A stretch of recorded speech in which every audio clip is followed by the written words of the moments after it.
அப்படியே ஒரு வழியாக நாங்கள் பிளான் பண்ணியிருந்த ட்ரிப் ஸ்டார்ட் ஆகிடுச்சு. ஒரு 3 hours ட்ராவலில் பக்கத்தில் இருக்கிற சான் ஆண்டனியோ தான் பிளான் பண்ணியிருக்கோம். அங்கே ஒரு நாள் மட்டும் ஸ்டே பண்ணிவிட்டு அதுக்கப்புறமா அங்கேருந்து வேறு பிளேஸ் போகிற மாதிரி பிளான் இருக்குது. அதனால வண்டியிலேருந்தே சாப்பிட்ற மாதிரி கர்ட் ரைஸும் பொட்டேட்டோ ஃப்ரையும் தான் பேக் பண்ணிகிட்ருக்கேன்.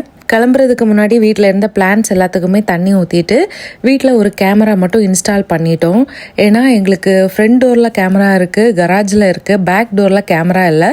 அதனால வெளியே எங்கேயாச்சும் போகணுன்னா நாங்கள் இந்த கேமரா இன்ஸ்டால் பண்ணிப்போம். அப்படியே வீட்டுக்கு ஒரு பாய் சொல்லிட்டு கிளம்புற வழியிலே டேனி சொன்னாங்க மெயில் செக் பண்ணிட்டு போகலாம் அப்படின்னு. அதனால போய் மெயில்ஸ் எல்லாம் எடுத்துகிட்டு வந்துட்டோம். அதுக்கப்புறமா பேங்க்குக்கு போயிட்டோம். டேனி மட்டும் தான் பேங்க் போனாங்க. அவங்க பேங்க் போன டைமில் நான் காரில் உட்காந்து நெயில் பாலிஷ் போட்டுட்டு இருந்தேன். ஏன்னா வீட்டிலேருந்தே நான் போடுறதுக்கு மறந்துட்டேன். அதனால பேக்கில் எடுத்து வச்சு கொண்டு வந்துட்டேன். அதுக்கப்புறமா ஒரு 10 minutesக்கு அப்புறமா போபா டீ குடிக்கலான்னு பிளான் பண்ணிட்டோம். அதனால ஒரு போபா டீ கடையில் ஸ்டாப் பண்ணிவிட்டு போபா டீ ஆர்டர் பண்ணிவிட்டு வெயிட் பண்ணிகிட்டு இருக்கோம். ஆர்டர் பண்ண போபா டீயும் வந்துருச்சு. போபா டீ எல்லாம் குடிச்சிட்டு 3 hours டிரைவ் பண்ணி நாங்கள் சான் ஆண்டனியோ வந்து ரீச் ஆகிட்டோம்.